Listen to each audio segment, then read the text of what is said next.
Frequency Matters, the RF and Microwave Update. I'm Pat Hindle, and I'm here with my co-host Gary Lerude. In this episode, we're going to take a look at our April Oscillator and Amplifier issue. Right. Our cover story is by Alexander Chinakin, and he's from Micro Lambda, very famous oscillator expert. So he goes over the various configurations of oscillators that are available in the industry, some of the pros and cons of the approaches, and then he wrote an article 10 years ago in our 2007 April issue. If you want to look back on that, you can compare it to what's available today, and he also talks about future directions.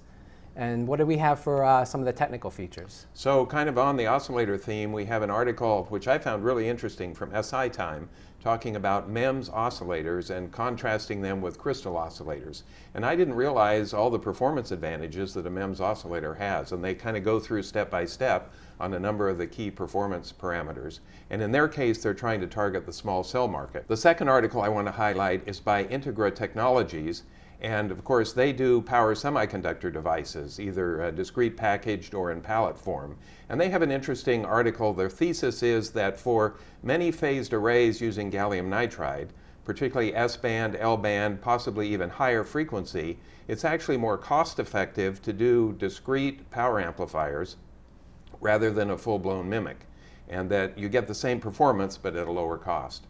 So I thought that was really interesting. Yeah, that was a different approach. I don't think that ever registered in my mind as a better approach in some situations. It reminds me a little bit of the early days of gas mimics, when initially, because of the cost of gas, a lot of companies were doing their matching circuits off chip. So you only had the gas active device and then some other substrate for the matching. And this is kind of a similar concept. Yeah, and so for April, our most valuable product is the first commercially available 5G phased array specifically targeted at infrastructure. And Anokiwave partnered with Ball Aerospace to develop this 64-element array, operates in the 28 gigahertz band.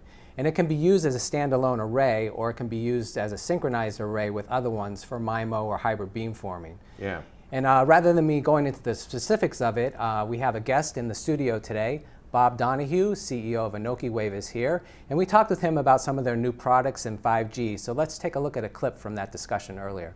So I'm sure you see this as we do. Probably every week there's at least a press release or two, maybe it's every day now, something related to 5G, and you're kind of in the midst of this. What's your take on the development of 5G now?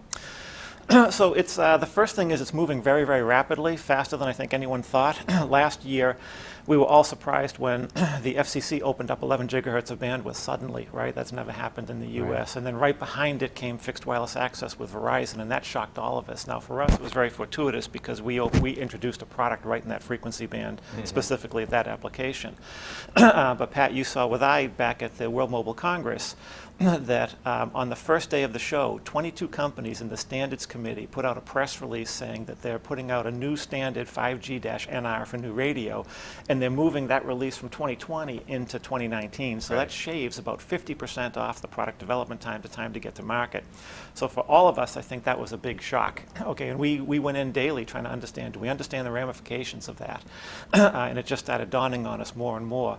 The other thing that we see is it's kind of split into two groupings. So there's below 6 gigahertz, which will be a very large market, and similar to a typical telecommunications infrastructure build-out. And then there's an emerging market, which is above 20 gigahertz, and that's where we play strongly. And so that's a different market dynamic, and it's more, it's confusing right now. The slam dunk application is Verizon's fixed wireless. Everyone agrees with that, even their competitors. That's compelling. But the mobile case is migrating all over the place, and what we see is a new term called nomadic. Okay, which is, I view them as super hotspots, stadiums, places where there's congregations of people. That seems to be the place where it's kind of playing out, right? The mobile application for that is still very confused, but this place of super hotspots has become kind of a hotspot, a hot topic. Right. So that's what we see, and then what we've done to address that, we've released a new product onto the marketplace, which actually is this product right here. It's a 28 gigahertz 64-element phased array MIMO antenna, okay, driven by our chipset. So this actually, and I'll thank you, the last 2 weeks ago there was an article on your website, which was National Instruments press release, that they tested this with the Verizon waveform, and they got 5 gigabits per second, and they showed that it could scale to 20 gigabits per second with using 8 data streams. So that was kind of a big result for us, and this is kind of something new and radical, but it's a very high quality quality antenna that our customers can have access to. It's always very interesting to talk to Bob. He has some Yeah. great things going. I think Anokiwave is definitely a company we like to follow, especially in the millimeter wave technology area. Right, they're doing a lot of good work and very creative and innovative. So what do we have for other product features? So product features, I'll highlight 4. We have Sage Millimeter has a 27 to 32 gigahertz 4-watt linear power amplifier. They've developed this for quick prototyping of 28 gigahertz systems. So similar to what Bob has done with this array. There's a lot of development work, as you well know, going on at 28 gigahertz, and Yes. this is a piece of that. We have a couple of oscilloscope announcements. The first one from Rohde & Schwarz. They have an affordable entry-level oscilloscope. They have various models, 2 and 4 channel. They have 70 to 300 megahertz bandwidth. Then Keysight comes in with a full function modular oscilloscope, and theirs is a single pixie slot, and they can do 200 megahertz to 1 gigahertz bandwidth. So we have 2 oscilloscopes at kind of different ends of the spectrum. And then the final one is an interesting, back to MEMS. Analog Devices has introduced a single pole 4-throw MEMS switch, which is intended to replace relay switches. So it's smaller and has much better performance in terms of lifetime. And it covers from DC to 13 gigahertz, or as ADI prefers to say, 0 hertz to 13 gigahertz. Yeah, you got to get all the way down there. Right. So turning to the news, there were a couple of 5G trials announced. Telenor Group and Huawei announced the first 5G E-band multi-user MIMO test that was in Norway.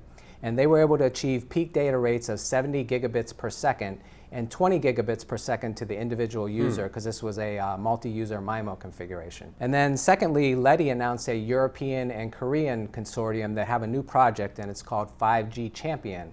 And they'll be the first one to deliver the prototypes for the 2018 Olympics. And this group is made up of 8 European organizations and 13 Korean organizations. And they'll kind of do a fully new architecture that will take advantage of the 5G radios, the network access, and the satellite. So it's kind of putting it all together to Right. deliver the best use case to the user, which I think is really the future endpoint that we want to get to. Sure, exactly. What did you see in the news? So the M&A factory keeps cranking. It does. And I want to go through my list here so I don't forget anybody. But we've just heard that Analog Devices has acquired One Tree Micro Devices. They're a startup based in Santa Rosa. They're doing kind of power devices for the CATV market, targeting the DOCSIS 3.1 standard. We heard that MaxLinear is acquiring XR. That will give them power management and interface chips in addition to the other items they have in their portfolio.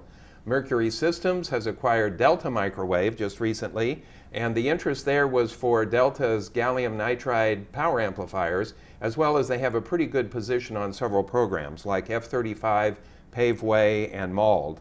Then the offer IDT has for GigPeak, the tender offer closed and they received more than 80% of the shares. So that acquisition will close. It may be closed by the time we get this posted. And then lastly, Teledyne Technologies and E2V, that's now a done deal. Wow. So a lot of things going on. It doesn't look like it's going to slow down. No, it doesn't. So that's the news from my side. How about events? So we'll be heading to Shanghai at the end of the month for April 25th to the 27th for EDI CON China. And just remind everybody that the keynote is Peter Rabini from Global Foundries, and he'll be talking about the latest in SOI technology and the future for that. And we'll have updates from Keysight, Rohde & Schwarz, and National Instruments, Right. and also in the keynote. And then I'll be running a 5G panel. It'll be millimeter waves against sub-6 gigahertz MIMO. What is better? For 5G, right? How about you? Aren't you running a panel too? It's actually 2 panels. I get to do the Richardson RFPD panel again. This will be the 3rd year. And this year we're going to focus more broadly on GaN applications and other markets. And we have Asif Anwar from Strategy Analytics who will be there to give us a market perspective. And then we also have Maycom, NXP, and Wolfspeed that will be participating in the panel. So that should be interesting. And then we have another panel that we've organized, this one more focused on wireless infrastructure, both on the transmit as well as the receive side. I suspect we'll be focusing more on the transmit side. And here we have a good lineup. We have Amplion, We have NXP, we have MACOM, we have Qorvo, and we have Dynex Semiconductor, which I'm really pleased to have because they're a Chinese semiconductor company that's targeting the infrastructure market. So I think that'll be pretty interesting. So I'm looking forward to that. And then switching countries, if we come and talk about EDI CON USA, I want to remind everybody that we do have the call for abstracts that's open, and it will close the end of April, so we're down to a few weeks. So we want to encourage everybody, if you have a topic that you think your colleagues would enjoy hearing about, please submit an abstract. You don't have to write the full paper right now, just the abstract, and then we'll judge those and let you know if we can see you presenting in September. That about wraps it up. So I think that about wraps it up. We want to thank you for watching, and we want to thank our sponsors today. We have two sponsors, Anokiwave and Skyworks.